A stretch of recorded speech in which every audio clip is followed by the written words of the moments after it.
మళ్ళీ గొడవ అవుతే ప్రెస్టేజ్ నాకు, నీకు లేదు. పండగ అయిపోయిన వెంటనే కొంతమంది చూస్తున్నాను వైఎస్ఆర్సీపీ వాళ్ళతో మాట్లాడేస్తారు సిగ్గు లేకుండా. ఇంతకుముందు అంటే ఉండేది పక్క పార్టీ వాడు పెళ్ళికి వెళ్ళడం, పక్క పార్టీ వాడితో మాట్లాడడం, ఇవన్నీ ఉండేవి. కానీ ఇప్పుడు కానీ సిగ్గు లజ్జ ఏమైనా ఉంటే, మానవత్వంతో పుట్టుంటే మాట్లాడొద్దు మీరు, చెప్తున్నాను. అమ్మాయి ఇంకెంత దీనికంటే ఏం చేయాలి? మనల్ని రోడ్డు మీదకి లాగాడు, కేసులు పెట్టాడు, ఎఫ్ఐఆర్లు వేసాడు, ఇంట్లో వాళ్ళందరినీ రోడ్డు మీదకి ఈడ్చాడు. నేనైతే ఒంగోబెట్టి తన్నేస్తాను చెప్తున్నాను ఒక్కొక్కరికి. నేను ఒక నిమిషం ఒకటే చెప్తుంది ఏంటంటే, నిజంగా మొగతనంతో రాజకీయం చేయాలబ్బా. ఉంటే ఉండాలి, పోతే పోవాలి. ఇవన్నీ ఉంటాయి పోతాయి. నాకు సీట్ ఇవ్వలేదు అలాగని చెప్పి పార్టీ మారిపోతానా? మారలేను. ఎందుకంటే పుట్టుకతో నా పార్టీ ఇది. అలా నాన్న చెప్పినట్టే నేను చెప్తాను, చచ్చి వరకు ఇదే నా పార్టీ అని.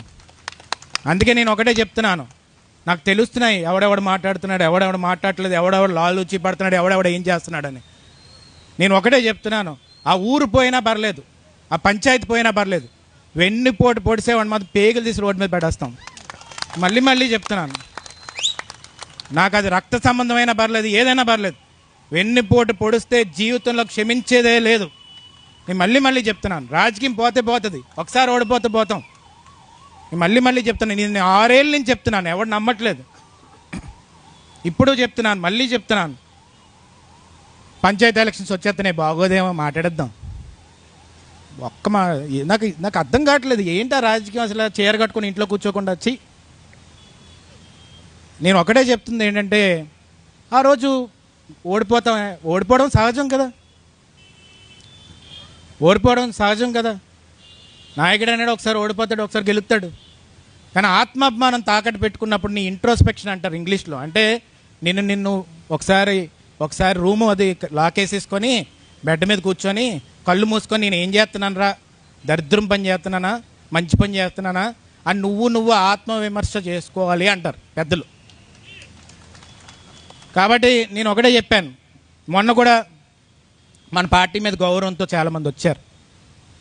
నేను ఆ రోజు కూడా మైక్తో ఏం చెప్పానండి, మన పార్టీని ఒక విమర్శ లేదు, ఎప్పుడు అయ్యన్న పాదం వెన్నుపోటు పడాలని చూడలేదు వాళ్ళు, అందుకే నేను తీసుకుంటున్నాను. అదే కానీ వెన్నుపోటు పొడిచినోడైతే ఆడికి 1000 ఓట్లున్నాయి, 10,000 ఓట్లున్నాయి, బయటికి ఇసిరేయి. ఎందుకంటే అది కరెక్ట్ కాదు. అంటే కొంతమంది నన్ను అంటారు, నువ్వు మరీ రాజకీయాన్ని ఎమోషన్గా తీసేసుకుంటున్నావు అని. ఇప్పుడే చెప్పాను నారా లోకేష్ గారి గురించి.